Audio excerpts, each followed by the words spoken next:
Welcome to Give It a Nudge Season 5. Today, we are very happy to have Peita Piper from Avenue Bank joining us. I'm super excited to hear about this because I've not met Peita before today, and I think they're always the best episodes. And also, I don't know a huge amount about Avenue. So welcome to the show, Peita. Thanks for having me. So, like I said, I do actually love having guests I've never met before. If I look back over all the episodes, the ones I like the most are not the ones where I know the people, it's the ones where I don't know the people. So Great. We don't know anything about each other. So let's, for the audience at home, why don't you give us your introduction of yourself and Avenue, just a quick 5 minutes. Sure. Well, I'm Peita. I'm the CEO of Avenue Bank. We're a brand new bank in market. We launched 4 weeks ago. Wow. We were established 4.5 years ago. Yep. So it's a very, very long process to become an unrestricted bank through that journey. So we're really happy to have launched in market. We're the first and only bank to specialise in bank guarantees. Okay. So bank guarantees are required to secure commercial leases, be it retail, industrial, office leases, and they're required by businesses, and they are an absolute pain to get traditionally. I need one right now. Fantastic. Well, I can help you We'll out. talk about this later. We'll talk about that. So we've reinvented the bank guarantee process. So typically it takes, traditional banks, it takes between 4 and 6 weeks. Yes, I know. It's paper-based, it's painful, it's a product that hasn't been looked at in over 85 years. Wow. So we're born from the desire to solve that problem for businesses and all other members of the commercial leasing ecosystem, because leasing agents benefit because it speeds up deals through their pipeline, and often, and you might be aware of this, but it can often hold up lease commencements. Yeah. We've made it more secure because we've digitised it. Mm-hmm. So landlords love it from that perspective.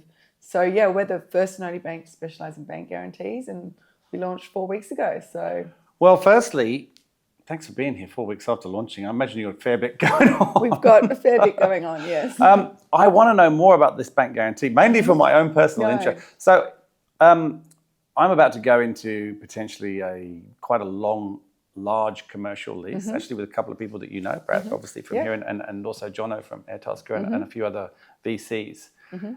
It's a big bank guarantee for a start. And we just got the paperwork last week to talk about how that's going to look. How have you changed it? Because like you said, before you would have to go through this very long-winded, a bit like doing a mortgage was. It is. It's a very long-winded process. And it doesn't have to be that way. So we've digitised the process from origination, so the application process for customers. With the traditional banks, it's paper-based. Yep. Often you have to go into the branch to do it. Yes. Oh, gosh. Which is just painful. And there's just this day and age, I mean, it's just ridiculous. It's ridiculous. Yeah. So we've digitised the application process. Our customers, from what we're seeing, we've written 21 deals in the last couple of weeks. Sensational. Are taking between 7 and 8 minutes to complete the application. Really? Yep. Online. 7 and 8 minutes. 7 to 8 minutes, and we know that because we've got obviously great technology that we're looking at when we're seeing the customers go through the application process and where they're stopping, what questions they need help with, etc. So they do that. Then all the identification, which we have to ID all the directors and the beneficial owners of the business, that is all done online.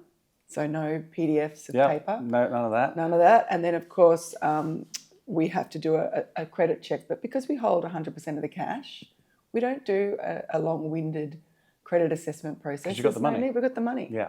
Banks still do that, as you likened it before, like a mortgage process, which is really painful for customers. We do a simple credit check. Obviously, we want businesses that are credit-worthy businesses, but as long as you're registered for GST, you've got an ACN, you're good to go.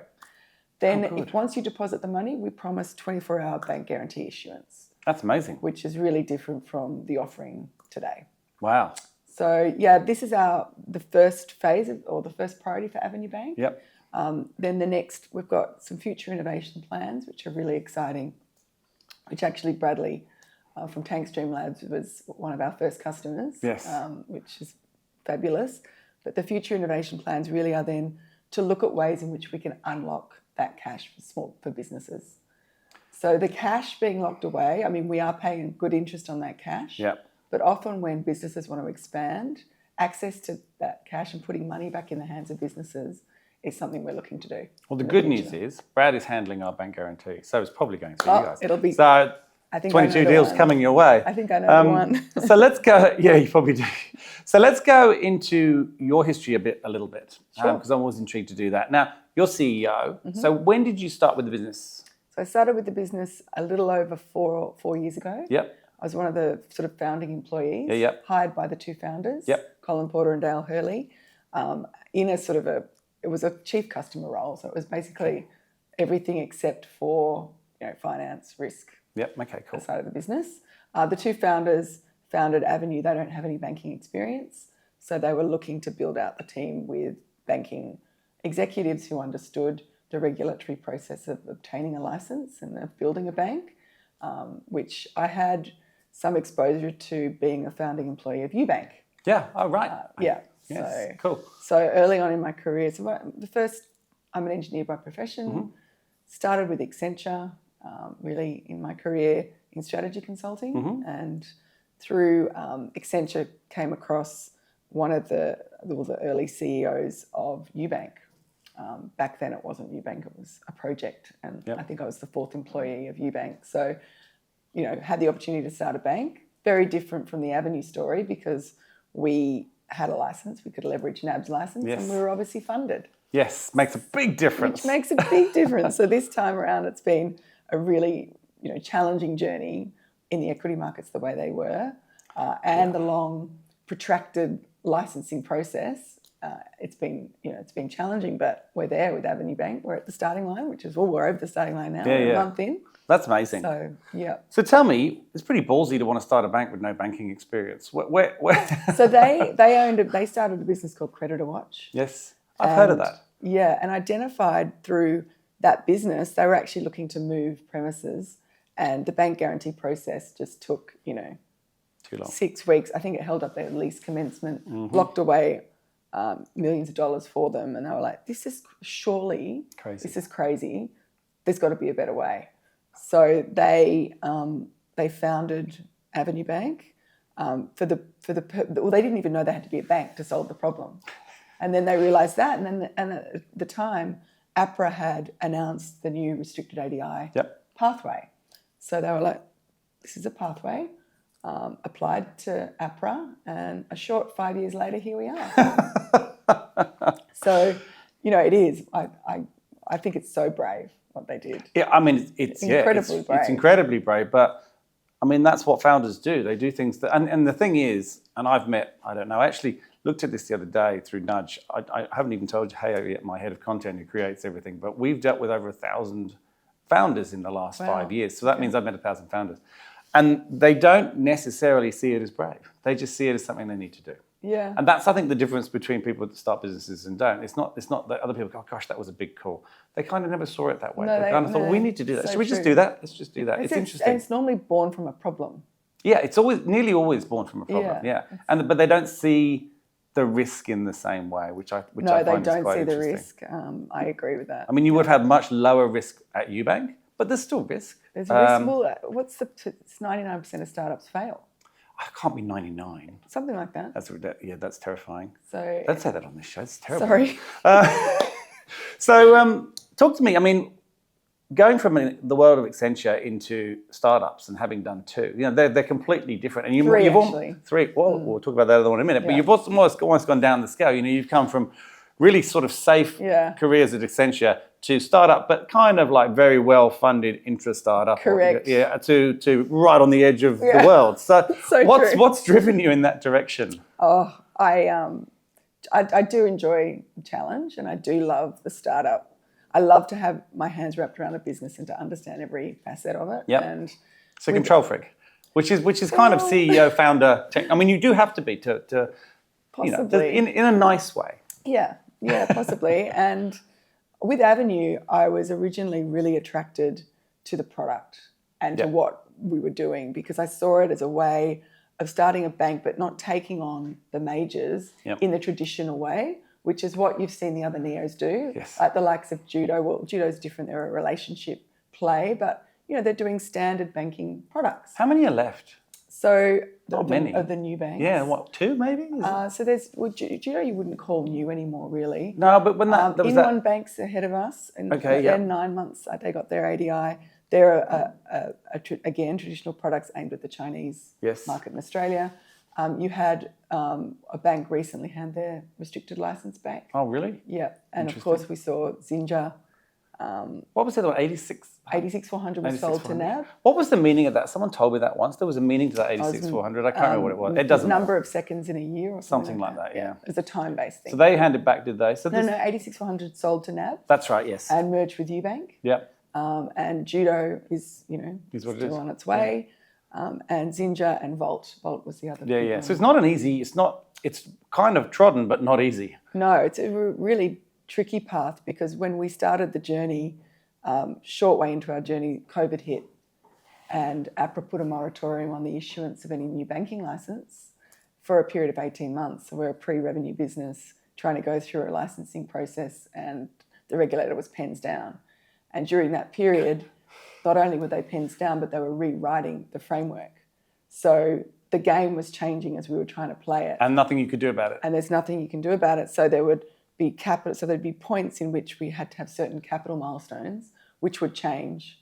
So you're dealing with, moving targets. Yeah. It's capital intensive starting a bank. I So would imagine that was really tricky, particularly in the equity markets we found ourselves in. So but also the rules kept changing. So halfway through the process, they came up with this concept called limited banking business, which was excellent because it meant that we could get to market with our product, test our processes. Bradley actually came on, Tankstream Labs came on in that restricted phase, which was great. But again, the goalposts just kept shifting, which meant, and the time just kept being pushed out and out, which made it really difficult. And we couldn't launch. You can't do anything until you've got your restricted license. So frustrating. Yeah, so it was frustrating, but we got there and we have the support of our strategic shareholders through that process, which has been really important. Absolutely. And really important to have a very crisp, clear strategy and alignment with your shareholders, with the board, and with the team and the executive. Well, and that's not an easy thing to achieve in a period of massive change, pandemics. You've kind of gone through a period of time where, and the international bank's collapsing. Well, yeah, you've had seriously, you've had some things thrown at you. There's no question. It's been very uncertain times, right? Which in some respects, that's when you want a bank to some degree, right? There's kind of a sort of as an image of being a certain place, and yet you're trying to build one in just this completely changing landscape all the time. Absolutely, it was looking back because you just one foot in front of the other. Yeah. But looking back over the history, it's remarkable, really, and it's a testament to the resilience of the team, to the resilience of the shareholders, and to the resilience of the board, really. Isn't looking back fun? It's much more fun than when you're in it. Hindsight's a wonderful thing. It's awesome. So you look back and go, why didn't we, No, don't start doing that. Don't start doing that. How big's your team now? So we're about 20. Okay, yep. And we won't ever really, we're not a judo bank, we're a digital bank. Yeah. It's part of how amazing our offering is because we've got a tech platform that we're able to build from scratch. Yep. The bank that everybody would want to have if they were able to build their bank from scratch. Yeah. So we've got a really lean team, but we're all bank guarantee specialists and we're all based here in Sydney, onshore, and that's part of the appeal as well because bank guarantees are this mystery for so many people. And in fact, people going into branches to try and get banking people to help them, often no one even understands what a bank guarantee is. Well, I remember my first business, this was a long time ago, we won't tell you how long, but it was around 20 years ago, and I remember getting my first lease. I didn't know what it was. It was like a bank guarantee, and I was like, well, what does that mean? Yes. You just unless you've had to use one, why would you know? Unless you've had to go through the process, you wouldn't. Yeah, it's one of those. Actually, for anyone who doesn't know, why don't you explain what a bank guarantee? Because there will be people out there who might not actually know, because everyone's in co-working spaces now. So that's true. So a bank guarantee is typically required by a beneficiary or a landlord when they lease their premises. Yep. And that is for their own safety and security so that if you default on the terms of the lease, they've got a way in which to claim. And it's an irrevocable, unconditional instrument. So if the landlord claims and there's been a breach on the terms of the lease, that's it. It's gone. They can claim. Yeah. So it's preferred by landlords and by tenants because it's a bank guarantee. So the funds are government backed. Yes. So it's preferred from tenants from that perspective. So their money's safe. It's not held with an entity which Who knows? Yeah. And landlords love it because they understand it. Again, Australian bank, backed by the government, APRA regulated, and it's an irrevocable instrument for them. So there's some other competitors that have identified, like we did, the issue in this space, and they've tried to come up with other solutions that you don't need to be a bank to do it, and it's just they're not getting traction because landlords and beneficiaries demand a bank guarantee. They would do, yeah. And it's what they want. Yeah. And that money, do you invest it? That's how we make money. And does any of that investment return go back to the original person as well? Absolutely. So we pay, and this is one of parts of our value proposition that's different from the other banks. Some banks pay no interest on the deposit. We paid a decent interest rate on the deposit with the cash that's sitting there so that our customers get a return on that. And do you have any limitations as to what you can invest, or is that pretty much up to you guys? No, we do have limitations, particularly as a new bank entrant. We have capital and liquidity requirements that we have to adhere to. So yes, we do. And that's part of the new banks in Australia we've all got different rules. Of course. There's not one rule for all. Oh, God, no. Then how would we ever have any monopolies if we have one rule for everyone? We can't possibly have that. That's right. Talk to me. So you've been through, I want to touch on what you mentioned to me earlier, but I'm interested to know what you found the most difficult part of working in startups. But before we get into that, what's the third one? Because you said there was a third one. WoolQ. So basically, when I left UBank, I was already consulting to the Australian wool innovation. So the wool growers in Australia. There's about 70,000 wool growers in Australia. I was consulting with them on how we could possibly give more value back to the wool growers and look at the supply chain from the sheeps back to the ship's rail.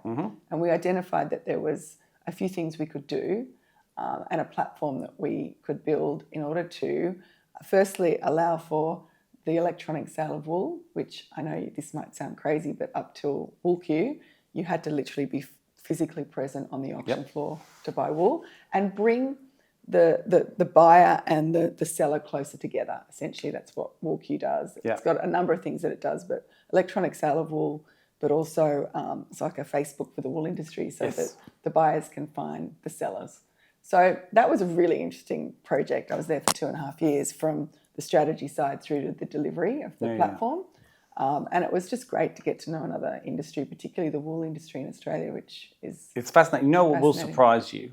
I know all about that business. Really? Because my wife worked for Australian Wool Innovation and Woolmark for 17 years. Okay, well, there you go. So I know that whole world. I know more about wool than I ever dreamt I would. It's a fascinating Isn't commodity. it? It's an incredible business. It's an incredible I didn't realise how big it was. Yeah, huge. So that's completely different to this. It's sort of different, but the theme, I guess, in my career has always been digitisation. Yep. It's been digital product. It's been how do we pull out complexity in a process, or how do we make something simpler for business owners, businesses, consumers, wool growers, and disintermediate that complexity with digital solutions. Yeah. I've never said it like that before, but that's kind of... Tell you what, you articulated that pretty damn well for the first time. I've never sort of thought about I have thought about what the common thread is through my career. You just haven't said it. I haven't said it like that. I think that's what it would be. We'll cut that out into a clip and send that to you. Please. You can just play it to people on your phone. So let's go back to where I was going with that before. So, 3 businesses, all startup, all technology driven.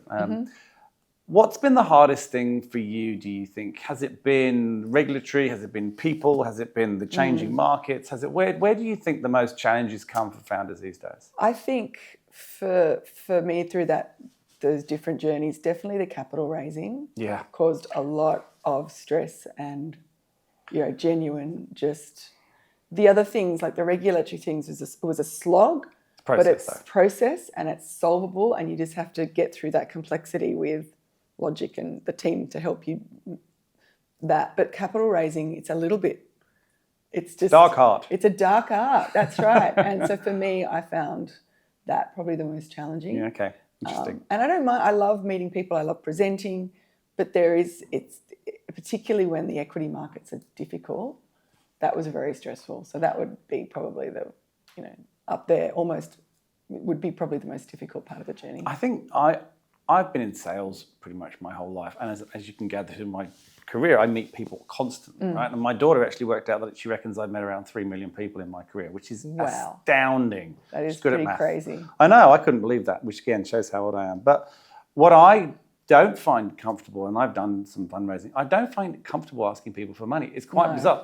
I don't find comfortable asking for pretty much anything else, but that is just something that I think you have to, as a founder, and I've never done it as a founder, I've done it for others. Yes. You have to be comfortable because it's a constant thing, right? Yes. Until you get to a certain point. Yes. It's really interesting. There's a lot of solutions coming out now to help founders with that. They're popping up all over the place, which I think is great because there hasn't been a lot of that around. You just kind of have to work it out. Yeah. But it's interesting you tag that as number one. All right, so bank guarantee specialist, where's the future? Where are we going? Where's Avenue going? So Avenue will always be the bank guarantee bank. And I talked about bank guarantees for the commercial leasing ecosystem. We've been talking about that. But there's bank guarantees for so many other purposes. Performance bonds, construction loans. I mean, the opportunities for expansion into those other BG purpose types is enormous. For us, it will be about, well, how do we digitise that? And how do we add value to that process? But also, I touched on it before, the opportunity to launch what we call a low deposit bank guarantee, which is instead of you putting up the $500,000 to secure your commercial lease, you put up just, 10, 20. Brad's spoken to me about this. Yeah, it's brilliant. Right? It is brilliant. So, but we take credit risk, obviously. And from a banking perspective, it's a beautiful product because it's essentially an off-balance sheet contingent liability that we don't have to fund. That's true. I'm giving you money, but I don't have to fund it. You don't actually have to fund it unless it gets claimed on in some response, and then you have to get it. Yeah. It's that's your genius. money. You're putting I've just realised how it works. Sorry. your money back in your hands. Putting money back in the hands of businesses is the way we say it. That product's built. It's ready to go. We just have to walk before we run. So we're in market with the fully cash collateralised bank guarantee until we can launch Nirvana for us is that low deposit bank guarantee. Yeah, I mean, it makes so much sense, because have all this money tied up for businesses that are struggling to grow at particularly the earliest stages. Yep. And it'll be the same with construction, right? If you can bring that into the construction, some of those construction bank guarantees are huge. Huge. This would enable them to not have to raise so much money and capital when they're doing their developments. So it's an absolute no-brainer. Yeah. So how good. That's I guess in terms of our future. It's about expansion into other BG types and really putting money back in the hands of businesses. Got all the lines today. I like them. Through the bank guarantee. I mean, it's what's important to note is that the landlord and the beneficiary still have. It's the same bank guarantee. Yeah, they have the same safety. The same safety. There's no difference really. No difference for them. It's just we're taking the credit risk on the credit-worthy businesses. So I imagine you're going to be growing. Mm-hmm. So I'm always interested to hear, particularly the CEO, talk about this. Mm-hmm. If there are people out there that are bank guarantee specialists or see those other markets and think, oh gosh, I could help in that market, or they're interested in working with you. Why would someone want to come and work at Avenue? What's different about it from a people perspective as opposed to, we've talked a lot about customers and so forth, but what about people working there? So we're, it's a really unique opportunity to work for a bank where there's, I talk about 20 people. We're all in one room. They all speak to me every day. Yep. We are a close team. I think, high performance is the way I'd like to describe the Avenue team. So you get to, the first thing is you get to understand every facet of running a bank. Yep, which is pretty unique. Completely unique. Because there's no other opportunity in Australia where you could do that. No. Where you can, speak to the chief risk officer, turn around, you've got your general counsel next to you, you've got your CFO next to you, and you've got your customer service team there. You can get your head around the entire operations of a bank. Yeah.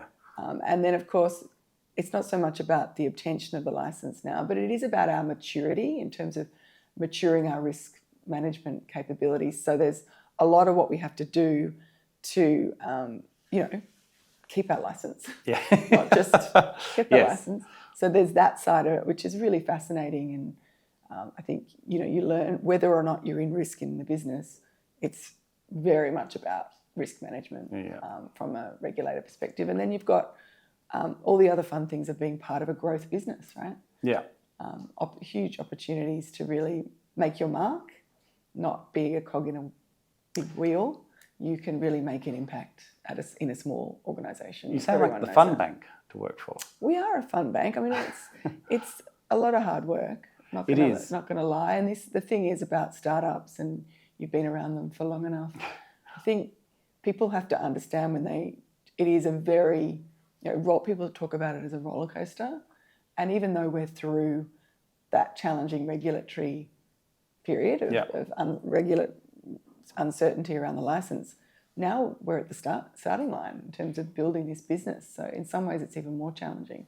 I think coming into anything that's new, I mean, you're not just building another bank, right? That's the whole point, is that you are building a bank, but it's different. Yeah. And like you said, to be able to sit in the same room as all those people in a bank is completely unheard of, other than maybe in jokes and in dreams. To have everyone in that same room is the knowledge that people will gain there. Yeah. I have one more question actually that I forgot. I want to know where the name came from. Oh, okay. Because it's an interesting name. I figure there's got to be a reason. There is. So I was sort of led that process. So when I joined, it was go blank, because you can't use the word bank unless you're a bank, unless you're an ADI. Right, did not know that. Yes, so there's lots of kudos with the word bank. But so obviously when the founders started the journey, they couldn't use the word bank.